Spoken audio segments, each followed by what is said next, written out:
بسم الله الرحمن الرحيم. الحمد لله وصلى الله وسلم على نبينا محمد وعلى آله وصحبه أجمعين. المشاهدون والمشاهدات الكرام، السلام عليكم ورحمة الله تعالى وبركاته. في هذا اليوم الطيب المبارك يوم الجمعة نلتقيكم مجددا مع برنامج قضايا أريتريا من خلال قناتكم قناة السلام الفضائية. حياكم الله وأهلا وسهلا بكم في لقائنا مع ضيف البرنامج فضيلة الشيخ الدكتور حسن سلمان. أهلا وسهلا شيخ. أهلا وسهلا، مرحبا بك وبالمشاهدين. المشاهدون والمشاهدات الكرام، نلتقيكم اليوم لنطرق باب قضية من قضايا مجتمعنا الذي يحتاج دائما إلى أن نتواصل معه التواصل الإيجابي. قضية من قضايا هذا المجتمع، ولا شك أن كل قضاياه مهمة وتحتاج إلى أن نتطرق وإلى أن نعالج فيها ما أمكن من خلال منابر الإعلام. في هذا اليوم نتناول قضية البطالة والشباب، وكيف الإسلام وكيف يمكن أن تكون هذه القضية محل نظر ومحل علاج ومحل لأهميتها من جوانب كثيرة حقيقة. والبطالة لها آثارها الاجتماعية وآثارها النفسية وآثارها الاقتصادية لا شك على المجتمع.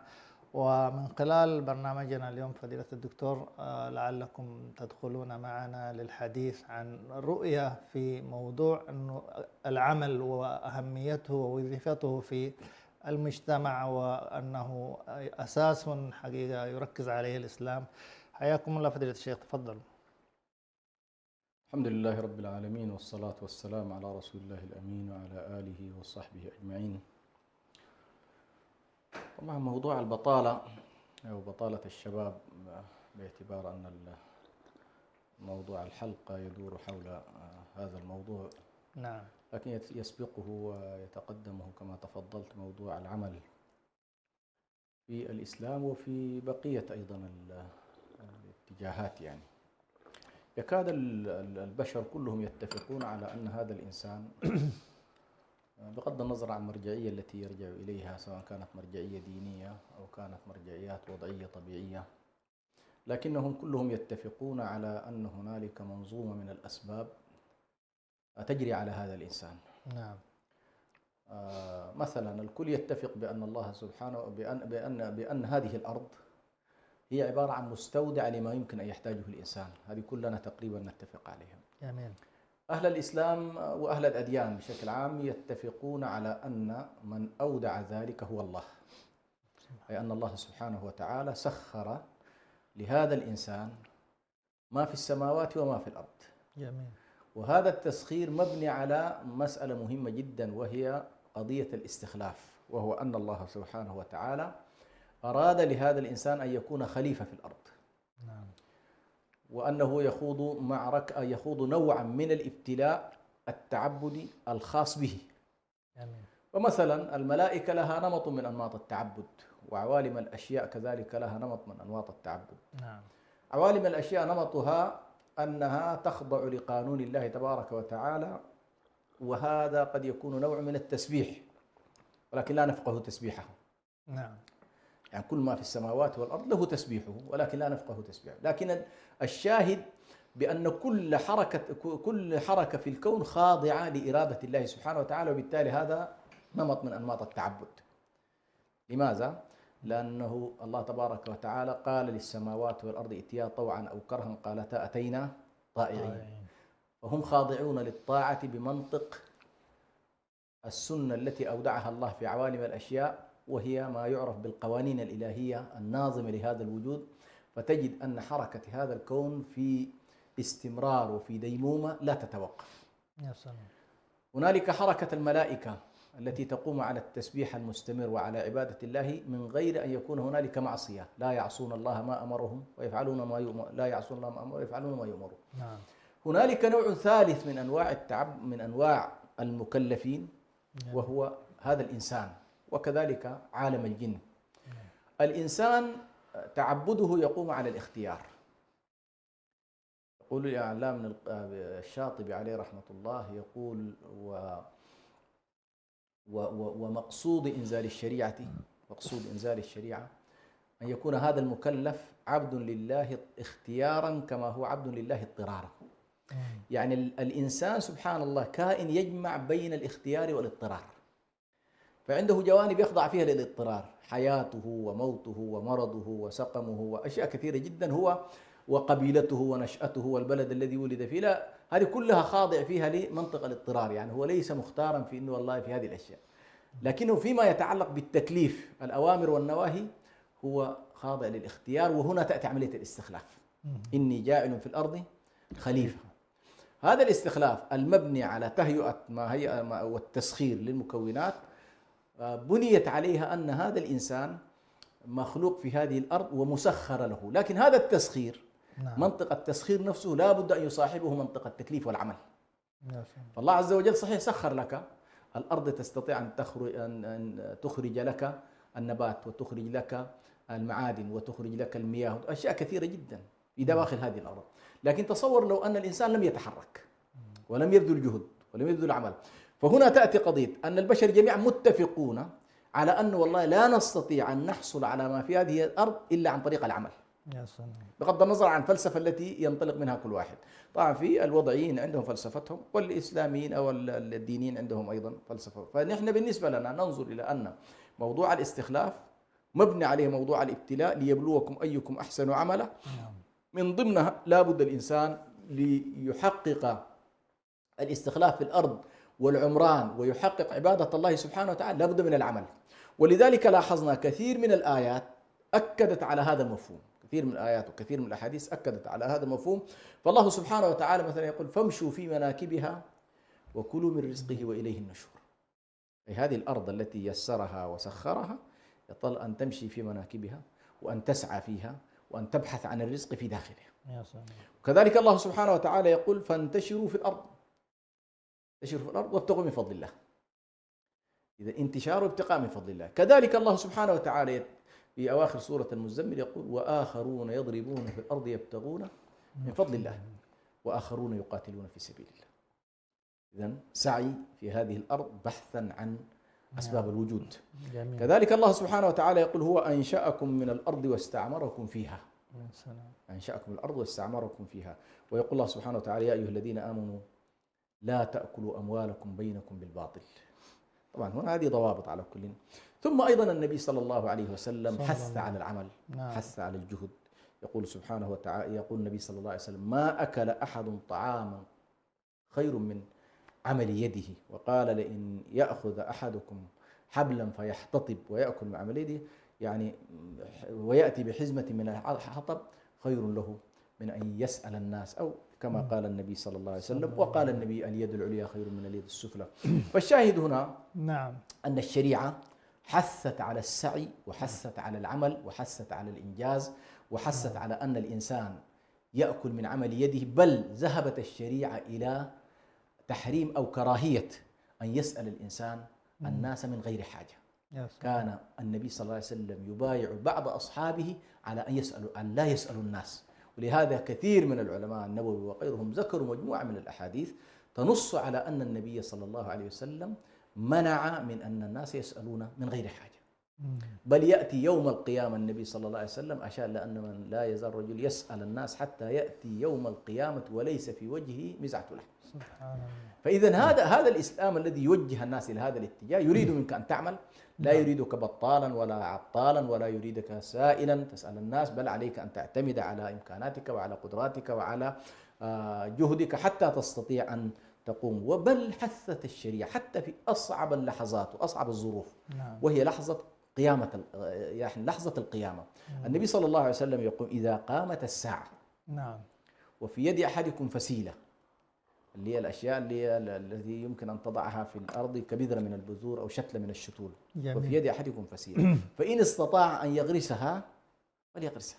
يا سلام. شوف هي لحظة انهيار وخلاص ولن تؤمل فيها ولن تكون أنت الحال. هذه طبعا تدل على أن كثير من الناس أحيانا إذا دخل بالذات في الأعمار المتقدمة يقول أنا خلاص بعد ده ماشي، مش كذا؟ يقول لك مالي ومال أعمل أشياء تحتاج مني مثلا إلى أن أنتظر 10 سنوات، لأن في بعض الأشياء تنتظرها سنوات طويلة، بعض الأشجار مثلا تنتظرها سنوات. فبعض الناس يقول لك أنا داير حاجة إيه؟ داير حاجة سريعة. الإسلام يقول لك لا، ما تفكر بهذا المنطق. منطق العمران يجب أن يكون منطقا ممتدا لك ولإخوانك ولذريتك ولأهلك. هذه طبعا من الأشياء أيضا المهمة جدا. ولذلك العمل في الإسلام من الأشياء، من قيمة العمل وقيمة السعي من أعظم القيم التي يؤجر عليها الإنسان إذا قصد بها الاستقواء على طاعة الله، أو قصد بها أن يعف نفسه، أو قصد بها أن يطيع الله وأوامره سبحانه وتعالى في هذه الأرض بالسير فيها والسعي فيها وطلب الأرزاق منها. ثم أيضا القيام بما أوجب الله سبحانه وتعالى في هذا الموضوع. بارك الله فيكم فضيلة دكتور حسن على هذا الاستهلال وهذا البيان الشرعي لقيمة العمل وما يجب أن يكون عليه حقيقة المستخلف في هذه الأرض التي ربنا أوجد فيها هذه المكنونات وهذه النعم. ننتقل يعني بعد هذا التأصيل وتحرير الموضوع العمل وأهميته حقيقة عندنا عند المسلمين وعند غيرنا أيضا. يعني تأتي قضية شيخنا الفاضل، قضية إنه الرزق مسجل ومكتوب، إن الرزق من الرازق، وهذا الفهم حتى لا يصطدم عند البعض بقضية اللي هو قضية بذل الأسباب وأهمية بذل الأسباب، يعني من الشباب ومن غيرهم في السعي وفي البذل يعني. ولا يخفى على شريف علمكم ربنا عز وجل حتى اللي مريم قال لها وهزي إليك من جذع النخل، حتى يعني يحرك فينا السبب في مثل هذا الموطن، وإلا ربنا عز وجل ممكن يعني ينزل لها إلى فمها لتأكله دون شيء. تحرير هذا الأمر وتوضيح الأسباب وأهمية فقه الأسباب وبذلها مع الاعتماد بارك الله فيكم على الله عز وجل. طبعا هذه من المسائل الدقيقة فعلا التي يعني للأسف الشديد يعني يضل فيها طرفان سبحان الله والحق بينهما. الطرف الأول هو الذي يعتمد على الأسباب وينسى رب الأسباب سبحان الله، بمعنى قلبه وفكره وجولان عقله يدور فقط حول الماديات وينسى الخالق وينسى أن الله هو الذي أصلا يمدك بكل ذلك. ولو أن الله سبحانه وتعالى، يعني أنت الآن تقول والله الأسباب، أليس كذلك؟ لو أن الله عطل فيك السبب ماذا تفعل؟ انتهى الموضوع، أليس كذلك؟ ولذلك القاعدة تقول، علماءنا كانوا يقولون القلب لله واليد للإعداد. هذه القاعدة التوكلية العظيمة، وعلى الله فتوكلوا إن كنتم مؤمنين. وقضية التوكل مرتبطة كذلك بالأخذ بالأسباب. يا سلام. يعني لا أحد عقلها وتوكل، النبي صلى الله عليه وسلم عندما قال عقلها وتوكل. فهنا تلاحظ بأن كثير من الناس تختلط عليه هذه الجزئيات. هذه الطائفة الأولى، الطائفة المادية، الطائفة التي لا ترى إلا المادة. وللأسف الشديد كثير من الكفار وربما قطاع من المسلمين أيضا عندهم هذه الغفلة التي تجعلهم يتعلقون بالسبب وينسون رب السبب. هذه واحدة. الطائفة الثانية هي التي تعلقت برب الأسباب، هي لم تغفل عنه لكنها لم تعمل بأمر الله في الأسباب. لاحظت؟ لم تعمل بأمر الله في الأسباب. وهؤلاء انقطعوا عن العمل وانقطعوا عن البذل وانقطعوا عن السعي بحجة أنهم متوكلون على الله سبحانه وتعالى. ولذلك السلف رضوان الله عليهم قعدوا قاعدة يقولون التعلق بغير الله شرك، أو تعلق القلب بالأسباب شرك، وترك العمل بالأسباب معصية. يعني هذا الذي لا يعمل بالأسباب عصى الله سبحانه وتعالى، لأن الله قال له اسعى، قال له اعمل، قال له اجتهد، قال له بادر، قال له كذا، وهو لم يبذل. سبحان الله. هذه واحدة. النقطة الثانية موضوع الأرزاق قسمه العلماء إلى قسمين. جميل. هنالك رزق محتوم أو رزق يعني غير مسبب. رزق غير مسبب. نعم. وإن كان في نهايته أيضا سيكون، لو تأملته ستجد عنصر السبب فيه، لكن ليس سببا ماديا ربما أو ظاهر، لكن ستجد شكل من الأشكال مسبب. نعم. يعني مثلا شخص وهو في بطن أمه يرث من أبيه الذي توفي قبل أن يولد، ربما يكون الطفل الوحيد فيرث المال بنسبة كبيرة. سبحان الله. لم يبذل فيه ولم يجتهد. هذا شكل من الأشكال. عطية الله. عطية الله. نعم. لكن لو لاحظت والده بذل الأسباب. يا سلام. مش كده؟ نعم. لكن هنا خلينا نقول بأنه هذا يسمونه الرزق المحتوم.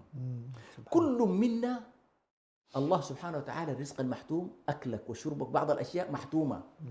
يعني مثلا السجين، ألم يسخر الله له السجان ليطعمه ويسقيه وكذا؟ بلى. عشت سنوات أنت بتجرب مش كده؟ نعم. سنوات في نعرف. السجن. اشتغلت ما اشتغلت؟ هل حرمت من أكل وشراب وكذا؟ لم تحرم. الطعام والمويه فيسلط الله سبحانه ييسر الله سبحانه هذا السجان ليجعله عامل ايه؟ لك. عامل لك، لكن هو محتوم بالنسبه لك. سبحان الله. ومسبب بالنسبه له مسخر انه يفعل هذا الفعل. الشاهد هنا نعم. ليست اشكاليتنا الان ونحن نتكلم عن الرزق المسبب، ليست اشكاليتنا في هذا النوع من الارزاق، هذا موجود لا ننكره. هنالك ارزاق هكذا يقدرها الله. لكن الله سبحانه وتعالى قال لك والله لا، هنالك اشياء أو هنالك عوامل كلما أنت فعلتها ازددت في الأرزاق. جزء منها مادي وجزء منها معنوي. لاحظت؟ مثلا الذي يجتهد ويسعى ويكد ليس كالذي هو جالس في البيت وكسلان وعطلان وما عنده أي. لاحظت؟ فهذا بسببه يجعل الله له إيه؟ نصيب. السبب، وقد يكون بهذا السبب يجعل طيب. قد يكون كافر أيضا، ليس ما مربوط. لكل مجتهد له نصيبه. نعم. الشخص الذي يسعى في تأهيل وتطوير نفسه ليس كالشخص الذي لا يطور نفسه.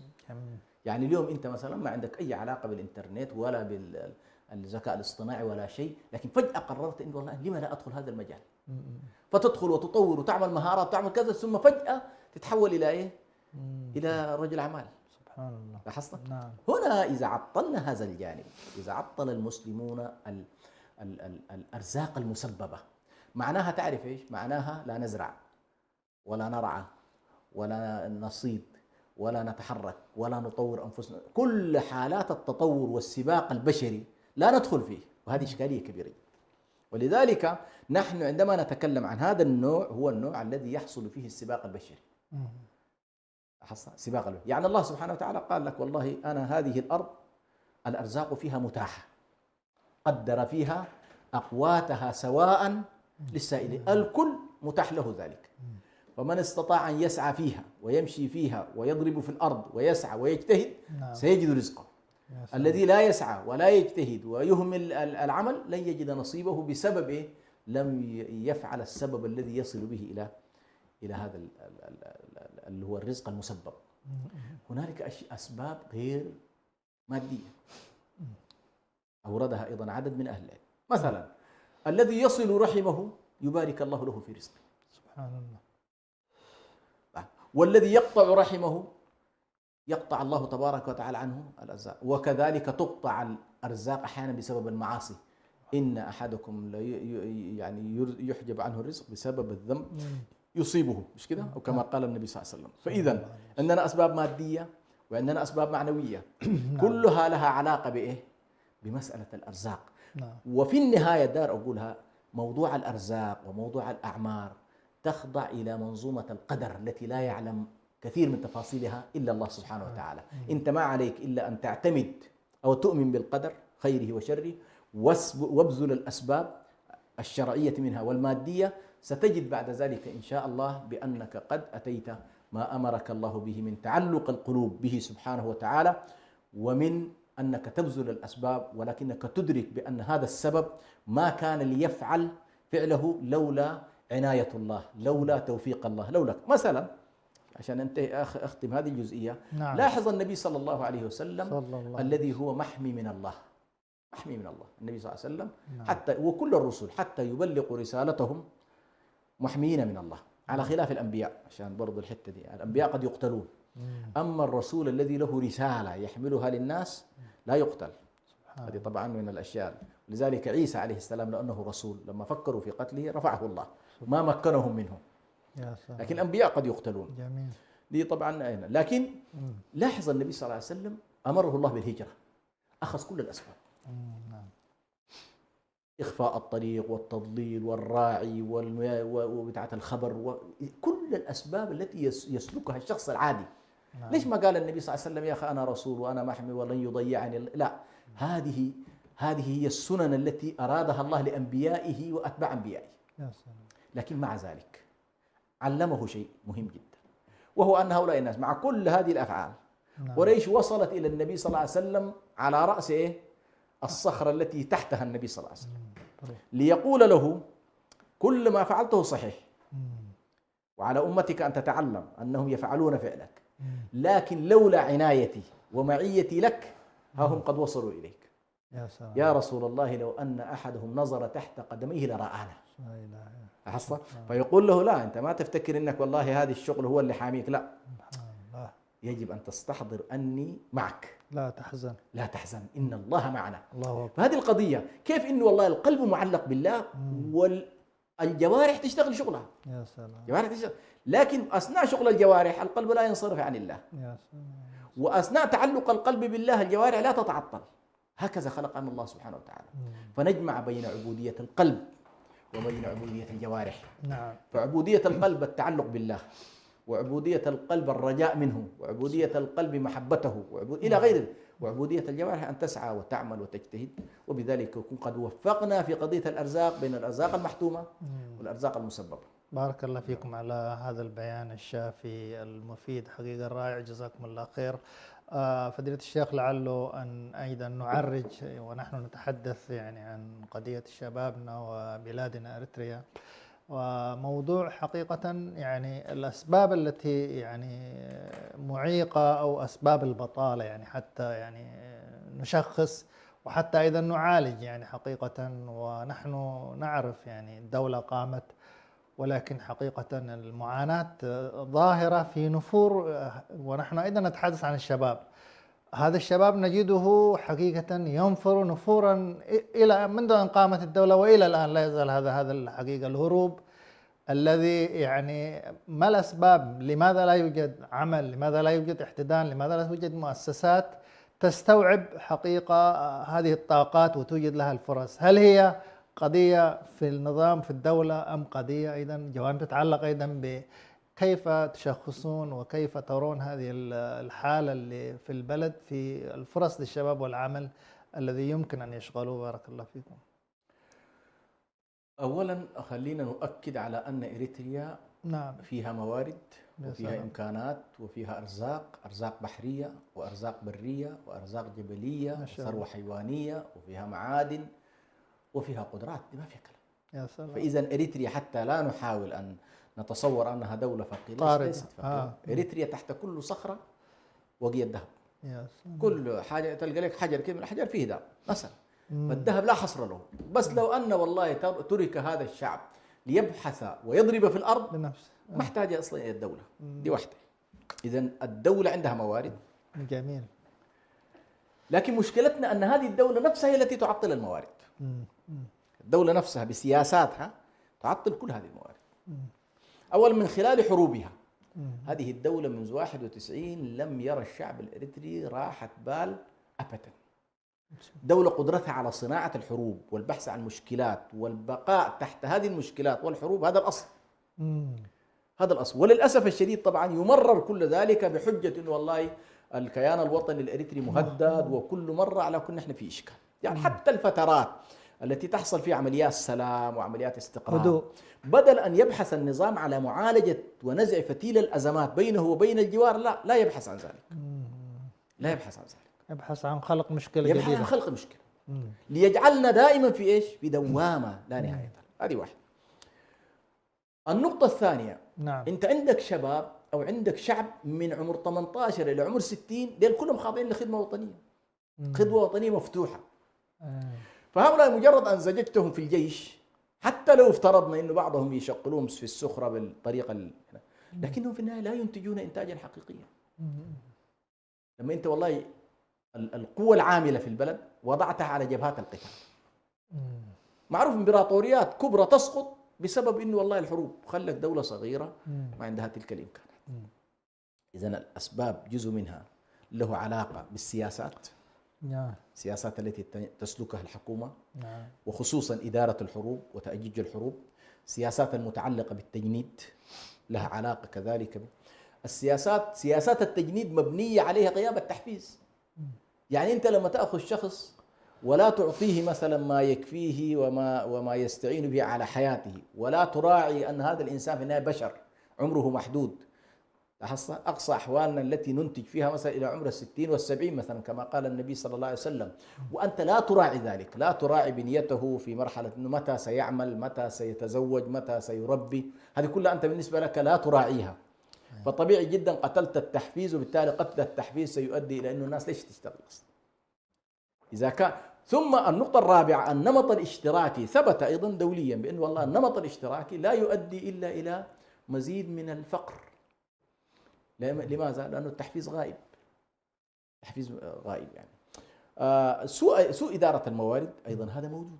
سوء إدارة، يعني مثلا نحن اليوم عندنا ميناءين كبيرين، عندنا ميناء عصب وعندنا ميناء مصوع. هذه الموانئ نتيجة الصراعات مع دول الجوار وعدم القدرة على التوصل إلى تسوية بأي شكل من الأشكال، هذه الموانئ معطلة، هذه الموانئ لا تعمل. الذهب طريقة العمل فيها أيضا طريقة قاتلة جدا، لا تجعل هذا الشعب يمكن أن يصل إلى مرحلة من الاكتفاء بحيث والله ينتقل من الفقر إلى أن يكون مرحلة متوسطة. لماذا؟ لأن الدولة محتكرة أيضا العوامل التجارية، يعني أنت عندك شركة البحر الأحمر محتكرة السوق ومحتكرة الصادر والوارد، فبالتالي الاقتصاد أيضا فيه مشكلة. فأيضا القيود، يعني تصور بلد مثل إريتريا إلى يومنا هذا لا توجد فيه قوانين استثمار واضحة، بمعنى من يريد أن يدخل إلى هذا البلد ليشتغل ما في قوانين واضحة لا للإريتريين ولا لغير الإريتريين. يعني شخص يقول الآن والله أنا عندي ضمان وعندي أشياء ممكن فعلا اشتغل فيها، ما موجودة.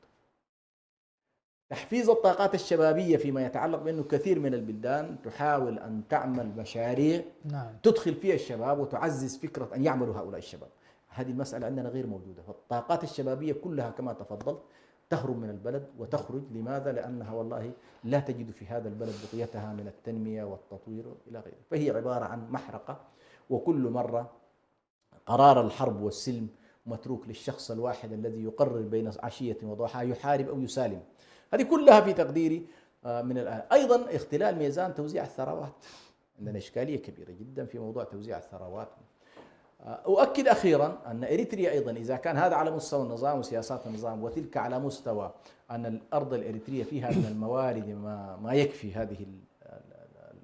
هذا الشعب اللي موجود على الأقل داخل إريتريا وخارجها، لكن علينا أيضا أن نتناول الإنسان الإريتري. الإنسان الإريتري خلال معرفتنا به ليس إنسانا كسولا، وصحيح كل قد يكون صالح للعمل في بيئته التي هو فيها، فبعض الناس يبدعون في الرعي، وبعض الناس يبدعون في الزراعة، وبعض الناس يبدعون في الصيد، وبعض الناس يبدعون في التجارة.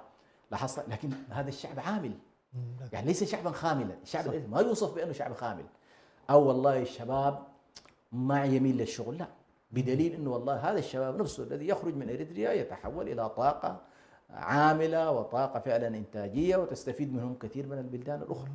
نعم. فإذا ليست الأزمة في تقدير لا في الأرض ولا في الإنسان، بقدر ما هنالك أزمة حقيقية في طبيعة النظام السياسي، رؤية النظام السياسي للاقتصاد، أزمات النظام السياسي الداخلية والخارجية، الحروب المتتالية والمتتابعة، كل ذلك من الأشياء التي حقيقة تؤدي إلى ظهور ما نسميه نحن بالبطالة أو العطالة، بحيث والله يعني بلد مثل إريتريا خلال 30 سنة ليس فيها إلى اليوم تقريبا ما يمكن أن نقوله في إنه والله بعض البلدان، يعني بالله أنا خليني الآن أضرب كذا نموذج بأفغانستان.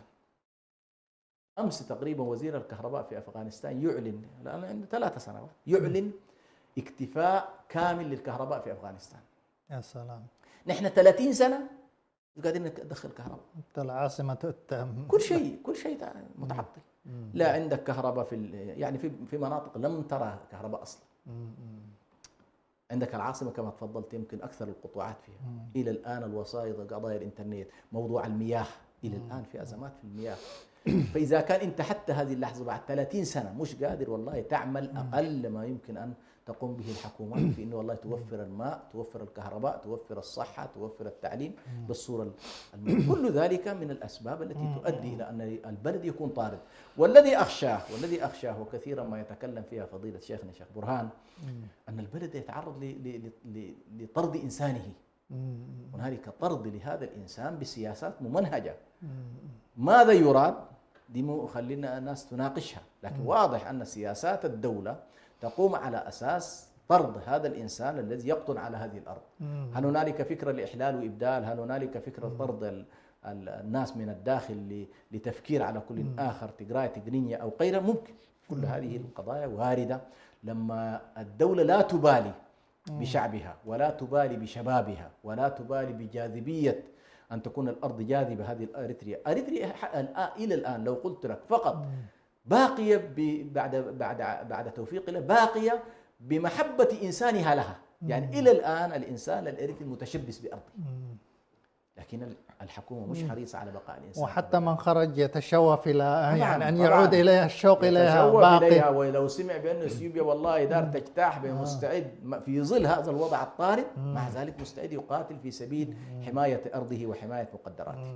يا سلام، بارك الله فيكم. حقيقة هي يعني معاناة حقيقة، يعني حقيقة احنا نتحدث عن كيف يمكن أن يكون معالجة وفق يعني سلطة تساعد ونظام ودولة يعني تبحث عن حلول، لكننا يبدو أننا محتاجين إلى بحث عن دولة، يعني دولة مفقودة، وبالتالي أزمتنا كبيرة في أن نسترد الدولة ثم نفكر في. لكن هب أنه ربما هناك من يعني يسمعنا ليبحث عن حلول لهذا الشباب ولإيجاد الفرص لهذه المشكلة. نتخيل أنه ربما يكون من يسمع لحقيقة أن يغير أو أيضا حتى من هم في الخارج، كيف يمكن أن نصنع لهم يعني فرص أنه يكون في يعني فرص عمل لهؤلاء الشباب، حتى من خلال المنظمات، من خلال الكيانات. كيف يمكن حقيقة أن يعني قضايا البطالة تعالج من خلال مؤسسات التعليم، من خلال أيضا فرص التعليم، من خلال تنويع أيضا يعني طرائق التعليم أو المهن. يعني ليس الناس تتجه إلى جانب معين، وإنما حتى بذل المؤسسات أو الجهات اللي ممكن أن تساهم يعني في الإرشاد إلى قضايا ومتطلبات السوق، سواء بالتعليم أو بالجهات المانحة أو الجهات التي في هذا يمكن أن تحل مشكلة الشباب. جزاكم الله خير. والله شوف، أول فيما يتعلق بإذا أردنا أن نفكر كشعب على رأسه حكومة، لن يتعدل الوضع ما دامت هذه الحكومة بوضعها القديم. يعني وضعها القائم على فكرة الخوف من الإنسان، الخوف من الفهم، الخوف من أن الإنسان يكون مكتفي. يقولون دائما الأنظمة المستبدة أكثر ما تخشى الطبقة المتوسطة. هي لا تخاف من الأغنياء جدا ولا تخاف من الفقراء جدا، مساكين، لأنه يقولون الأغنياء لا يرغبون في التغيير، وضعهم ضابط، والفقراء لا يستطيعون التغيير، مطحونين. فالطبقة المتوسطة هي الطبقة التي كلما اتسعت ووجدت على الأقل في المجتمع، وهكذا يفترض. يقولون بأن والله إذا الطبقة الغنية 10% والطبقة الفقيرة يفترض أن تكون 10%، يفترض 80% تكون الطبقة شنو؟ الطبقة الوسيطة. لكن الأنظمة المستبدة لا تجعل ذلك، تحرص قدر الإمكان على دمار وتفكيك الطبقة المتوسطة. لأن الطبقة المتوسطة هي التي يكون عندها ما يكفيها من المال، وعندها شيء من الوقت تستطيع أن تتعاطى به في الحياة العامة، اللي هو الطبقة بتاعت الموظفين والطبقة بتاعت رجال الدولة، الناس اللي على الأقل يعني يقدروا في الفترات زي ما يقولوا في الفترات المسائية يكون عندهم جلسات في الأندية، عندهم جلسات في المساجد، عندهم جلسات في الأحياء، يستطيعوا أن يتداولوا كيف تمضي الدولة وكيف تسير الأمور، ويستطيعوا أن يخلقوا رأي عام. لكن الاستبداد يحرص دائما أن يشغلك بلقمة العيش، لا يحييك ولا يميتك، سبحان الله، ولا يجعلك تعيش حياة كريمة. فأنا في تقديري يعني من الأولويات الكبرى للشعب الإريتري حتى يستطيع أن يستفيد من هذه الخيرات التي نتكلم عنها. هذه الخيرات التي نتكلم، إذا أردنا أن نستفيد منها فائدة حقيقية، أول ما يفكر فيه هي استرداد الدولة وتغيير هذا النظام الذي يتسلط على رقاب العباد. يعني أديك مثال بالله يا شيخ اسماعيل، أنت تعرف أن معبر اللفة اللي هو المعبر بين الحدود السودانية والآن طبعا العلاقة بين السودان وإريتريا أفضل ما يكون، مش كده؟ صحيح. تم توقيع اتفاقيات بين البلدين على إنه والله التجارة تكون مفتوحة. تصور الذي يعاكس في هذا الموضوع النظام الإريتري. لماذا؟ خوفه من إنه والله حركة التجارة، حركة الثقافة، حركة اجتماعية بين البلد، هذه بالنسبة له رعب. مم. وهذه إشكالية. يعني احنا هكذا قدر لنا أن الأنظمة التي تبنى على الأقليات، مم. أو خلينا نقول حتى أحيانا الشعور قد لا يكون أقلوي داخل البلد، لكن هي تشعر بأن والله أقلية داخل المحيط. مم. هي تشعر بأن والله الكتلة المسلمة في أثيوبيا وفي الصومال وفي إريتريا وفي في السودان وفي منطقة الخليج، هي تشعر هكذا مستبطنة أنه هي دائما مهددة، هذه دائما في خوف، وليس أمامها إلا الإقلاق، وليس أمامها إلا التطويق، وليس أمامها إلا صناعة الأزمات وصناعة الحروب حتى تبقى لفترة طويلة. لكن للأسف الشديد الإنسان عليه طبعا، لا يعني المواطن الإريتري لا بد أن يدرك بأن والله يا أخي الفترة العمرية لهذا الإنسان محدودة، ما خلق هذا الإنسان ليعيش هذه المتاهة، بدليل أن الله سبحانه وتعالى يوم القيامة إذا جئت لتقول يسألك عن التكاليف وتقول له والله أنا كنت مستضعف، يقول لك ألم تكن أرض الله واسعة فتهاجروا فيها. هذا المنطق الديني طبعا، خلاف المنطق القطري والمنطق الوطني الذي يريد أن يحشرك الإنسان، يحشر الإنسان في جغرافيا معينة ويقول له لا، الله حيقول لك والله أنا اديتك 70 سنة، هذا المكان غير مناسب، سأبحث عن مكان آخر مناسب، مش كده؟ نعم. أو كافح في هذا المكان بما يجعل حياتك في هذا المكان حياة طبيعية، ما عندنا خيار آخر، إما أننا والله نكافح في هذا المكان حتى يتغير النظام، وإما أنك ستخرج من هذا المكان. وللأسف الشديد الآن هذا الذي يجري في المنطقة كلها.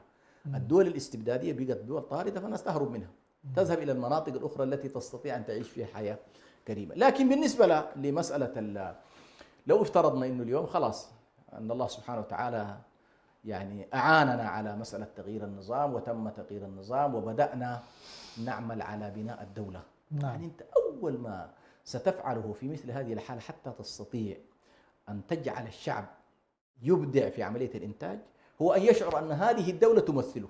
يا سلام. يعني شوف المواطن الذي يشعر أن الدولة لا تمثله لا يعمل ولا ينتج ولا يتمنى الخير لها، بل ينزعج إذا تقدمت أي شكل، ينزعج. لماذا؟ لأنه هو غير حاضر، وسيرى بأن والله هذا التقدم سيذهب إلى خدمة فئة معينة. فأول شيء يجب أن يؤسس في الحالة الإريترية هو بناء النظام السياسي الذي يشعر فيه الكل بأن إريتريا للجميع، وبأن هذا البلد يجب أن نعمل له جميعا. نعم. ونحميه جميعا وندافع عنه جميعا ونستفيد أيضا من موارده جميعا. يعني لا يعقل أنه والله الذين يموتون فئة والذين يستفيدون فئة أخرى، ما يستقيم. هذه واحدة. النقطة الثانية كما تفضلت، بعد بناء النظام السياسي في منظومتين مهمات جدا. نعم. منظومة الأداء الاقتصادي والمالي، ومنظومة الأداء التربوي والتعليمي. يا سلام. هاتين المنظومتين ركنين أساسيين في مال. فالمنظومة التعليمية نعم. أول ما ينبغي أن تنشئه ثقافة العمل. جميل. دي واحدة، يعني دي مسألة ثقافية. يجب أن والله العملية التعليمية تبنى على أساس أن الطالب وهو صغير ينشأ على فكرة أن يعمل. نعم. لا يعتمد على أحد، يجب أن يعمل، يجتهد، دي ثقافة العمل. هذه واحدة. النقطة الثانية يعني في العملية التعليمية ما ذكرته من احتياجات السوق.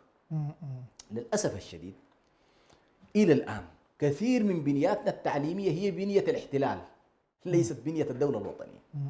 يعني بنية الاحتلال كان والله عنده احتياجات معينة فبنى العملية التعليمية والكليات وكذا، بناها على نمط معين. إلى اليوم بعض البلدان ماشية في هذا النمط. سبحان الله. لكن تخلي أول حاجة شوف البلد حقك إيش طبيعته، ما هي المساحات الموجودة فيه، ما هي الاحتياجات العملية. يعني أنا بلد فيه بحر، ما هي الوظائف التي تتناسب مع البحر؟ يا سلام. عندك موانئ، عندك أسماك، عندك المهم كل ما يتعلق بالبحار. جميل. وهذه واسع، يعني ممكن تستوعب قطاع واسع جدا من شباب. نعم. عندك أراضي زراعية، أيضا عندك معناها كليات الزراعة ستعمل بشكل ممتاز. عندك إمكانية أن تتطور ثروات حيوانية. نعم. لاحظت؟ عندك معادن. معادن. بإمكانك أيضا إنه إذا أنا عندي فقط، لاحظ الآن الزراعة، الثروة الحيوانية، والبحار، والمعادن. نعم. أضيف إليها السياحة. نعم. بلد ما شاء الله، يعني إريتريا ليس بلدا. تجارة عابرة. أضيف إليها التجارة. نعم. التجارة العابرة. بالله فقط لو أنك أنت شغلت المواني لتعمل لصالح 120 مليون أثيوبي مثلا. نعم. هذه. فإذا أنت عندك ولا أكون قلق دائم مع اثيوبيا في أخذ الميناء ولا هي أنا أقول لك هذا مقصود. هذا مقصود. للأسف الشديد أنا لا أريد أن أوري أحد الطرفين، لكن الذين يفتقدون إلى الشرعية السياسية يبحثون دائما عن البقاء من خلال شرعية الحروب، فهو يجعلك دائما في حالة حرب. فإذا أنا في تقدير العملية التعليمية حتى نكمل الفكرة، عندي ثقافة العمل وعندي إيه؟ مجالات التعليم. لاحظ الآن ما تكلمنا عن فلاسفة ولا تكلمنا عن مفكرين ولا تكلمنا عن طب، مش كده؟ أنا الآن عندي مجالات فقط هذه أدخل عليها بعد ذلك المجالات الخدمية اللي ما يحتاجه المجتمع في الخدمات. جميل. هيحتاج للمياه، هيحتاج للكهرباء، هيحتاج. إذا عندي المساحة الواسعة في العملية التعليمية، وليس بلازم إنه والله كل الذين يتخرجون يعملون في الدولة، ما شرط. وهنا تأتي قضية فلسفة الدولة نفسها. يعني نحن مثلا في التصور الإسلامي ضد فكرة احتكار الدولة للمجال العام. يعني الدولة تحتكر الاقتصاد وتحتكر الخدمات وتحتكر التعليم وتحتكر كذا لا، يجب أن تكون الدولة مهامها مهام سيادية، وهي مهام الدفاع، مهام السياسة الخارجية، مهام العمولات كذا، لكن خلي المجتمع يبدع. صحيح. إيش الفائدة في إنه والله يا أخي مثلا الدولة يعني تحاول أن تضايق الناس في أرزاقهم في التجارة وفي المعادن وفي الرعي وفي الزراعة، ما المصلحة من ذلك؟ لما أنت تزرع ويجيك في النهاية والله وزارة المالية تقول لك والله نحن نشتري منك العيش بتاعك بالشيء الفلاني ونترك لك حاجة بسيطة لأولادك، قتلت التحفيز. فالشاهد هنا تأتي العملية. أضف إلى ذلك بعد كده حتجي أشياء أخرى اللي هي السياسات المتعلقة بالاقتصاد. جميل. نتكلم قبل في التعليم، السياسات الاقتصادية. جميل. هذه مهمة جدا في فكرة إنه والله كيف الناتج القومي والاقتصاد يقوم على موضوع الموارد من حيث إيجادها أو إنتاجها أو اكتشافها، اللي كيف الموارد أضعها أمامي واستخرجها. ثم الفقرة الثانية اللي هي توزيع هذه الموارد. يقولون بأن عملية إنتاج الموارد هي عملية علمية معرفية، وعملية توزيع الموارد هي عملية قانونية أيديولوجية فكرية إلى غير ذلك. يعني بمعنى إنه والله نحن نحصل في السنة مثلا على 100 طن من الذهب مثلا. نعم. كون أنتج الذهب وضعناه على الطاولة هذا عملية علمية معرفية ما في إشكال. التوزيع يأتينا قضية الحقوق. الشريعة طبعا نظمت كيف يتم عملية توزيع هذه الثروات، وكيف يكون يعني توزيع العدالة اللي أنا نسميها العدالة التوزيعية، وأظن قبل كده تكلمنا في موضوع العدالة التوزيعية. فهنا تأتي إنه والله النظام الاقتصادي قائم على فكرة إنه والله مثلا نموذج بسيط، النبي صلى الله عليه وسلم يقول من أحيا أرضا مواتا فهي له. يعني بمعنى أي مواطن ذهب إلى أي أرض ليست فيها سيطرة لأحد، يعني لا فيها بناء ولا هي مزرعة لأحد ولا هي مسجلة بأنه ميراث لشخص، لا، أرض متاحة للكل، قام أحياها زراعة أو أحياها بالمعادن أو عمل فيها زريبة بتاعت بهايم وربى فيها بهايم، أحياها فهي له. لاحظ لما أنت تتعامل بهذا المنطق، منطق الإحياء، سيختلف المنظور الاقتصادي تماما عن منطق احتكار الدولة، إنه والله كل شيء بواسطة التصديق بواسطة كذا فتتحول الدولة إلى دولة فاسدة. الذين يحوزون على المال فيها والموارد من لهم عناصر داخل الدولة، أو لهم أفراد داخل الدولة أو لهم وساطات داخل الدولة، فتتحول الدولة إلى دولة فاسدة. لكن الإسلام ما أراد ذلك. الإسلام قال لك والله اشتغل، لا أحول بينك وبين العمل. الفكرة الإسلامية قائمة على إنه اشتغل. بل سبحان الله ذهب إلى أدق تفاصيل التفاصيل في الفقه الإسلامي. لو افترضنا إنه والله واحد حفر حفرة بتاع الذهب، حددت المسافة التي يمكثها داخل الحفرة إلى متى؟ مثلا شغال النهار كله، طلع المساء، طلع من حفرته، يأتي الشريعة لتنظم، يجوز لواحد آخر يدخل إلى الحفرة يشتغل فيها إلى الصباح. انتهينا. يا سلام. ما في حاجة اسمها أنت والله أنا حفرت أحتكرها كما هو. إلى هذه التفاصيل تقريبا دخلت الشريعة لتقول للناس إنه والله العدالة التوزيعية تقتضي عدم الاحتكار. أضف إليها قوانين الاستثمار، تكون قوانين واضحة. جميل. حقوق المستثمر، واجبات المستثمر، متطلبات المستثمر، حماية المستثمر، هذه كلها إذا اطمأن الناس إلى أنه والله يمكن لهذا الذي يدخل بماله إلى إريتريا سيجد عائدات استثماري، بطبيعة الحال ستجد أن السواحل البحرية الإريترية يحصل فيها استثمارات هائلة وضخمة جدا. الجبال الإريترية ستجد فيها كذلك كثير من الاستثمارات التي تعمل لصالح المواطن الإريتري. بارك الله فيكم فضيلة الشيخ على يعني هذا الفقه حقيقة اللي تتميز به يعني شريعتنا وهذا الإسلام الذي حقيقة يسعى يعني إلى الإغناء وليس إلى يعني إفقار الناس من خلال كثير من القضايا المالية ومن خلال إخراج مكنوز الأرض ومن خلال حقيقة أنه يعني الإسلام يسعى إلى الإغناء وليس إلى التفقير أو التحجيم أو هذا اللي يعني نعايشه في بلادنا أو في الأنظمة المشابهة حقيقة. فضيلة الشيخ يعني ونحن نسير إلى ختامات هذا اللقاء، يعني كيف يمكن أن تكون حقيقة جهات عديدة مساعدة للشباب في الخروج من بوتقة أو شرنقة البطالة هذه، يعني سواء العلماء سواء القطاعات الخاصة سواء جهات فاعلة في نظام الدولة، من خلال حتى القروض اليسيرة، حتى أصحاب المال. نحن يعني مثلا كأريتريا حتى في خارج يعني سيطرة النظام، قل في المهجر يعني من وهبهم الله شيء من المال فتح الله عليهم، كيف يمكن أن يهيئوا فرص يعني لبني جلدتهم حتى يعني نسعى إلى الإغناء قدر الوجد وقدر أيضا الطاقة.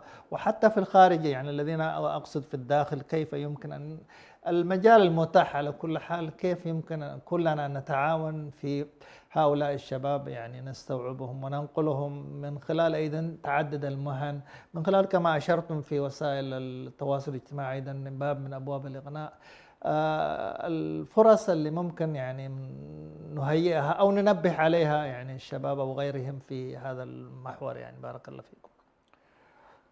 هو على كل جزء كبير من المسألة هي تحتاج إلى أمرين أساسيين. هذا نعم. الجانب تحديدا. الجانب الأول كيف نستطيع أن نرفع ونرتقي بالجانب المعرفي لدى شبابنا. جميل. بحيث والله يكون هنالك العلم ثم العلم ثم العلم. يعني موضوع العلم يحتاج إلى عناية واهتمام بشكل كبير جدا، لأنك أنت اليوم في سباق علمي، في سباق معرفي. جميل. ومن يتخلف عن معرفة العصر سيتخلف بطبيعة الحال. سبحان هذا جانب في تقديري مهم جدا لا بد من الالتفات إليه، وممكن حقيقة أن تنشأ له مؤسسات وأن تنشأ له روابط وأن ينشأ له بعض الذين يتخصصون في هذا المجال، بحيث يعني يبحثوا عن كيف والله هذا الشاب الأريتري لا نجعله شابا متسولا ولا نجعله شابا عاطلا ولا نجعله شابا يائسا كسولا، لا نجعله شابا منتجا وعاملا. وزي ما ذكرت أنا الشباب الأريتري فيهم الخير الكثير. هذا الجانب الأول. الجانب الثاني وهذا مهم جدا وهو معرفة إلى أين يتجه العصر. جميل. كثير من الشباب للأسف الشديد لا زالوا مثلا ماشيين على السيستم القديم، يدرس المرحلة الثانوية أدبي علمي ما أعرف لك إيه ثم إلى الجامعة بنفس السيستم، وينسى اليوم تقريبا العالم الآن التكنولوجيا التي دخلت علينا خاصة ما يعرف الآن بالذكاء الاصطناعي. يجب أن يكون هنالك موجهين في تقديري ويعطوا على الأقل دورات للشباب في أنه والله يكون في نوع من الاستشراف، وهذه يمكن مهمة الخبراء المتعلقة بالفنيين أو المهندسين في مجال الذكاء الاصطناعي. جميل. ما هي المهن التي بعد 10 سنوات لن تكون موجودة حتى ما يذهب إليه الشباب؟ يعني الآن في كثير من الدراسات تؤكد أنه والله في مهن ستختفي. إذا أنا ما في داعي أضيع نفسي في هذه المهن التي ستختفي، أو أذهب لأدرس والله مجال سينتهي أو سيختفي من العالم، مش كده؟ نعم. فنحن محتاجين فيما يتعلق بالعلم الذي أكدنا على أهميته نربط معه مباشرة ما هي الاحتياجات المتعلقة بالوظائف والمتعلقة بالأعمال خلال الفترات المستقبلية. جميل. هذه المسألة مهمة لأنه سبحان الله لها تعلق زي ما ذكرت لك بأنه مستقبل هذا الشاب. فبعض الشباب اليوم مثلا يعني بعدم التوجيه يدخل إلى مجال ويكون المجال في هذه السنة نفسها انتهى دوره. صار الناس يعتمدون فيها على الكيبورتات مثلا. سبحان ما الفائدة انك انت تدرس مجال العالم كله سيستغني عنه. ففكرة انه والله كيف يكون لنا خبراء وناس مستشرفين وخبراء استراتيجية، وفي نفس الوقت ايضا انه والله العالم الى اين يتجه وبلداننا ما الذي ستحتاجه وسوق العمل العالمي ايضا ما هو باي صورة سندخله. هذه من المجالات. المجال الثالث هو هذه القضايا العلم والتوجيه نفسه بالخبرات يحتاج إلى تمويل ويحتاج إلى دعم. فكثير من الشباب الآن نحن يتواصلون معنا مثلا والله يريد أن يدرس في الجامعات التركية ولكن تواجهه مشكلة الدفع ويواجه مشكلة الرسوم. لاحظت؟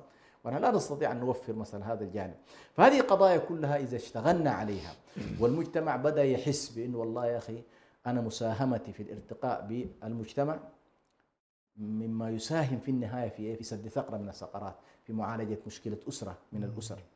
يعني أحيانا أنت سبحان الله تلقى أشياء بسيطة جدا ممكن يخرج بها شاب من مأزق ويخرج بها مثلا، أو تخرج بها أسرة من حالة فقر، إذا ما استطعنا أن نجيد هذا الموضوع. فضيلة الشيخ، حقيقة الحديث شيق ويطول بنا، لكن لعل من المفيد في ختام اللقاء أن نشير أو يعني أيضا أمر كمعالجة. يعني ونحن نعرف حقيقة مصادر مالية ضخمة متوفرة في مفهومنا وفي فهمنا للإسلام، وما يعني يرجع من هذه الأموال، سواء نقول الزكاة أو الصدقات أو يعني الوقف، أيضا الوقف كوقف كمنظومة، كيف يمكن أن تسهم يعني في حلول لهذه الإشكالية، من حيث أيضا بناء مؤسسات وقفية يعني تحل، سواء تستوعب أو كذلك توجد منافذ لحل هذه المشكلة بدعومات، سواء في التعليم سواء في غيره، في إيجاد الفرص. لعل لو ختمتم لنا بهذا الجانب المهم يكون جميل. بارك الله فيكم. الله يجزيك. والله شوف، المجتمعات الحية، نعم، أوروبا مثلا وأمريكا والغرب بشكل عام، كثيرا ما كانت المجتمعات في بنيتها المدنية تعالج مشكلات كثيرة جدا للناس. جميل. وهذه المسألة سبحان الله يعني للأسف إنه الواحد يستشهد بالغرب لأنه الآن أمامك على الأقل، لكن نحن لو جينا رجعنا للتاريخ الإسلامي مثلا ستلاحظ بأن المجتمعات الإسلامية نعم، منذ نشأتها في العهود بعد الخلفاء الراشدين، ونشأت فكرة الأوقاف كفكرة أساسية يعتمد. وبعض الناس طبعا يربطوا بين الزكاة والأوقاف، وأنا أقول الزكاة تعالج الاختلالات والأوقاف تعالج الاختلالات، لاحظت؟ لكن ما يعالج عملية احتياجات الإنسان الحقيقية هو فتح ساحات العمل. يا سلام. وبناء الإنسان بحيث يتجه للسوق. نعم. نبني الإنسان الذي يعمل. طيب أثناء ما نحن والله 80% اشتغلنا في إنه الناس والله تعمل وتشتغل وتنتج ولا تلتفت لصناديقنا مثلا، سواء كان صناديق الزكاة وكان، لكن مع ذلك المجتمع يبقى فيه العاجز، يبقى فيه المريض، يبقى فيه اليتيم، يبقى فيه المطلقة، يبقى فيه الأرملة. لاحظت؟ هذه قضايا موجودة. سبحان الله مجال الزكاة يحاول أن يعالج لك هذه الأشياء. مجال الأوقاف أيضا هو مجال تنموي بطبيعة الحال، مجال تنموي. أتمنى حقيقة ونحن الآن على الأقل حتى هذه اللحظة لا زال أن يعمل الشعب الإريتري كحالات مجتمعية داخل بلده متعذرة. خليها يا أخي، خلي المجتمع ينشئ هذه الظواهر خارج البلد. ممكن. نعم. ليتهم مثلا يكون هنالك والله ما يعرف بديوان سميها الزكاة الإريتري في الخارج. إذا وجدت مجموعة احتسابية جميل. أنشأت هذه المجموعة ديوان والله يخص الإريتريين في زكواتهم، وتقوم تعمل عملية إحصاء وعملية كذا في توزيعها أيضا، يكون هنالك مجالس محترمة وفيها رجالات شريعة وفيهم رجالات خبراء وكذا، يعرفوا تماما من أين نأتي بالزكاة وكيف يمكن أن نصرف الزكاة. نعم. أيضا يمكن أن نعمل مثلا مجالات الأوقاف. جميل. فيكون مثلا عندنا وقف التعليم. نعم. هذا الوقف الذين يدفعون فيه يعرفون أنه سيساهم في بناء الطلاب. يا سلام. وقف التعليم. تمام. الطلاب بكل أنواعه، طلاب الدراسات الشرعية، طلاب الدراسات الأكاديمية. نحن والله عندنا وقف. هذا الوقف نؤسسه في بلد يكون مضمون، ما في مصادرات، ما في إشكالات، ما في ملاحقات، وتستطيع من عائداته أن تدخل إلى ساحات الطلاب. جميل. يمكن أن يكون لنا مثلا وقف الفقراء والمساكين. ممكن يكون في وقف من هذا النوع يساهم فيها. عندك مثلا الوقف الصحي، يعني أنت الآن يمكن في تركيا تعاني كثيرا مثلا من خلال جمعية أمل مثلا في قضية المرضى. يأتوك المرضى ويأتيك مثلا ما عنده شيء.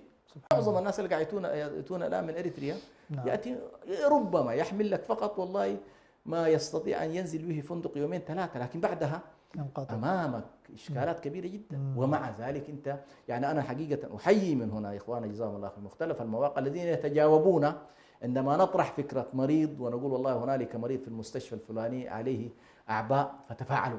بدل تبقى كده، تصور لو أننا عملنا وقف له علاقة بالمجال الصحي. جميل. ووضعنا له لائحة حل المشكلات من جذورها. حل المشكلات من جذورها. أحسن. جميل. فيساهم فيه الكل. سبحان الله، حتى هذا الذي يتعالج عندك وذهب بعد ذلك حينظر إلى هذا الصندوق الذي ساهم في إنقاذه إلى أن والله هذا الصندوق صندوق حياة. يا سلام. فيتعامل فيه، إذا ربنا رزقه يدفع. وهكذا. فأنا أقول نحن محتاجين إلى تفعيل المجتمع، وإشكالاتنا إلى الآن للأسف الشديد لازلنا نفكر فيها على المستوى الفردي أو المستوى في أحسن أحوال المستوى القبلي، إنه القبيلة تتفاعل فيما بينها وكذا، لكن لم نفكر إلى الآن كمجتمع وكشعب، بحيث والله هذا الشعب يؤسس مؤسساته. حصل أي تغيير في الداخل هذه المؤسسات كلها تنتقل. يا سلام. تنتقل إلى الداخل وتعمل في داخل إريتريا، كما هي الآن حالة رابطة علماء إريتريا، تعمل في الخارج وتشتغل في الخارج وتدعو إلى الله وتبذل ما تستطيع من بذل ونشر العلم ونشر الدعوة، لكن في نهاية المطاف مقرها الرئيسي ليس هو بريطانيا ولا هو اسطنبول ولا هو مثلا الخليج، إنما هو مقرها الأساس ويجب أن يكون داخل إريتريا. هذا الوضع الطبيعي لكل مؤسساتنا إن شاء الله مستقبلا. نعم. حقيقة الحديث طيب ومفيد وممتع، بارك الله فيكم، ونسأل الله سبحانه وتعالى أن يعني يتحقق لبلادنا الخير والرخاء، وأن حقيقة مسألة العمل حتى يعني تتهيأ أن يأتي يعني وضع نظام يعني يتقبل وينظر لحاجات هذا المجتمع ويسعى إلى إغنائهم لا إلى إفقارهم. إلى أن نلتقيكم في لقاء قادم، نستودعكم الله، والسلام عليكم ورحمة الله وبركاته. السلام. إريتريا يا جارة البحر ويا منارة الجنوب، إريتريا يا درة البحر ويا منارة الجنوب.